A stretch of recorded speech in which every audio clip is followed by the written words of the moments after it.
and welcome back. Today's video is going to be on looking at the new legendary hero kit, doing a kit reveal and seeing kind of where he steps into. So, Tatron looks like a bleed hero from Holy Light, attack and green.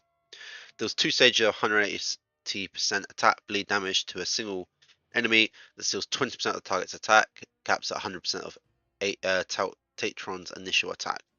Pretty good. So it looks like he does the damage and then he steals after the damage, so he doesn't steal each instant of damage. And Tatron gains 100% of the stolen attribute. That's really good. Radiant Bounce, grant attack up to all allies. Afterwards, deals 190% attack bleed damage to all enemies with a 100% chance to inflict 2 layers of bleed on all enemies. Then remove 1 layer of buff from each enemy. Not bad. A little buffer, a little stripper. We'll look at his second skill, then we'll go back to his passive. Grant all allies Resolute 2 for 2 turns. Afterwards, still 4 stages of 90% attack bleed damage to all enemies, and each stage has a 100% chance to inflict 1 layer of bleed. Fourth stage has a 100% chance to inflict heavy bleed. So he's kind of hard countered by Boreas. But let's go to his Light's Arrival, which you can kind of see the team he comes from. Immune to team turn meter reduction, very strong. If Tatron deals damage when launching basic attack or cast an active skill, so he records 60% of the damage value and deduct HP by the same amount of the recorded value from the target. At the end of the basic attack and active skill, and clears the recorded value afterwards. So he's basically HP deduct, and all the damage he does that damage plus an additional 60% of the damage he has done to you. So for example, this one he does 190% damage. Let's say it's 200%. So he does 200% of his damage, and then he'll do 60% of whatever damage he dealt, which is going to be 120% additional attack, basically. So that's kind of how you're looking at it.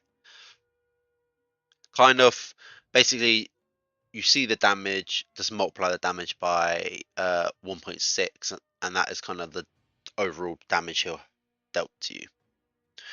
E1 then, at the beginning of Tatron's turn, he cleanses all control effects from self and gains stealth, so he's basically anti-CC, can be CC'd, so he can have CC which basically cannot be cleansed, but any other CC he can cleanse. Tatron increases self-effect hit by 50% of initial mastery, caps at 100%, so that's the same as sorry, the same as Vasil, same as Cadrian, same as Gazelle, same as all those newish heroes, which basically you don't really need to give them much effect hit to them because you get it from the mastery. Increases Tatron's damage dealt to boss by to 300% of the original. E2 then, after Radiant Bounce, so that's his S1, or I'll call it S2, skill 2.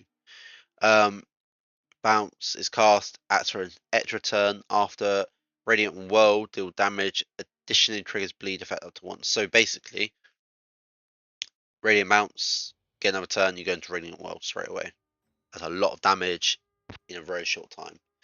Beginning of each wave, for every 1 ally HP duck tag deployed, permanently reduces all enemies' speed by 40%, increases his turn meter by 6%.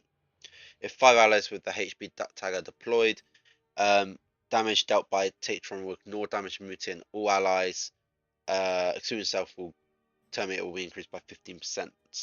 We'll come back to that bit in a sec.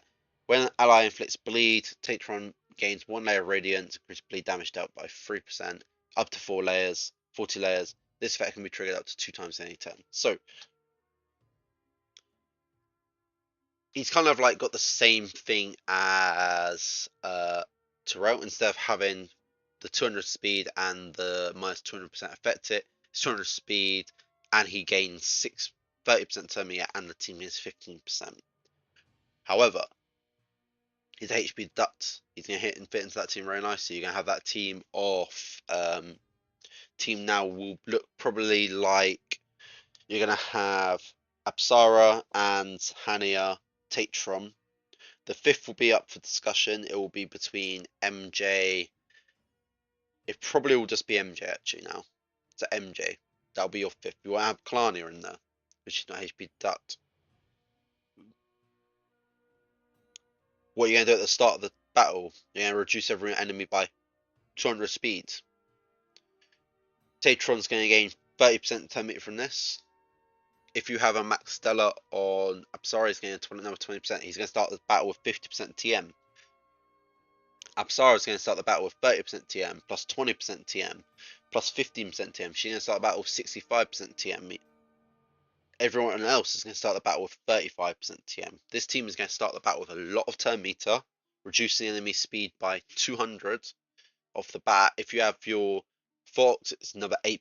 The enemy's going to you're run rings around the enemy for the first 2 turns. By which point they're probably dead because high, you're a very fast, high damage team. The only way to stop you is pretty much ignoring damage. There's a lot of teams that do that now, but this guy ignores damage immunity.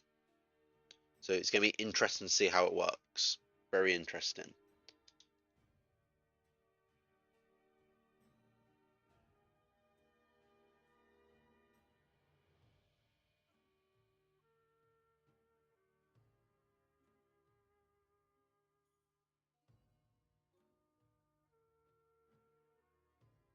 So yeah, it'll be very interesting. Anyway, as I said, only going to be a short one. We still have to see what his Echo is going to be like. Echo, I imagine, will be if we're going based on the last few, it's going to be attack rate, main stat, probably with some skill damage involved, and potentially some bleed in there as well. So thank you for watching and have a good one.